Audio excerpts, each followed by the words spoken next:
An Irish-American pro-Palestinian activist, Ken O'Keefe, arrived in Istanbul this past week after being deported by Israel. Appearing in front of cameras with blood marks on his face and clothes, O'Keefe said he was threatened and beaten by Israeli soldiers.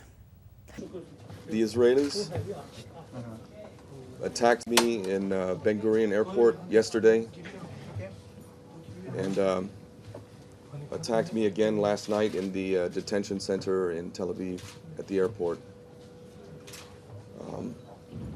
Of course, this is nothing compared to what others have gotten. Palestinians get this every day. This is all I have. This is it. My blood, these bloody clothes, that's all I have. Israel has taken everything else, including my Palestinian passport, which I handed over, a legitimate Palestinian passport, which was given to me by the Palestinian Authority in 2008 when we arrived with the Free Gaza movement. I saw the murder, the mass murder that Israel perpetrated on the Mavi Marmara. The Irish-American activist was one of those sailing on an international aid flotilla which was organized by an Islamic Turkish charity and was stormed by Israeli forces. O'Keefe renounced his American citizenship in 2001, and he currently holds Irish and Palestinian citizenship. Members of the Turkish organization, the Foundation for Human Rights, Freedoms and Humanitarian Relief, who are on the vessel Mavi Marmara, claimed that during the raid a scuffle occurred between O'Keefe and Israeli soldiers.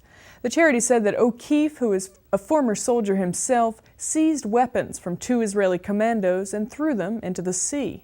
Meanwhile, Paul Larity, one of the activists of the Gaza flotilla, described how he was attacked by Israeli troops and did not give resistance, showing his black eye and bruises after arriving from Israel. Larity, a 64-year-old American from California who is a co-founder of the Free Gaza movement, had been helping to organize the Gaza flotillas when they first began in 2008. Larity was on the Greek ship Sfendoni when the flotilla was attacked. His eye blackened and walking with a slight limp, he lifted his arms to show bruises along both arms. He said he did not react as he was being struck, but this did not stop troops. I told as many as I could that I am nonviolent, I believe in the practice of nonviolence, and that I haven't struck anybody in decades, and that I would not harm anyone.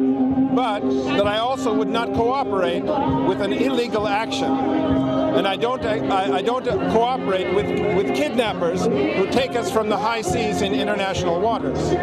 So I didn't cooperate with anything that they did. And I let my body go limp. I wouldn't walk anywhere. They had to carry me. They had to put me on stretchers. And they very, very frequently decided that the way to make me cooperate is through pain. And so they inflicted pain on a very frequent basis to try to make that happen. They twisted every joint in my body, and they hit me wherever they could. They wanted me to talk to the U.S. representative from the U.S. Embassy, and they said, well, you have to wear a shirt over your wounds in order to talk to him. I said, I'm not going to do it. And the representative was right there. Would you do it again? Absolutely. Yeah, and I probably will.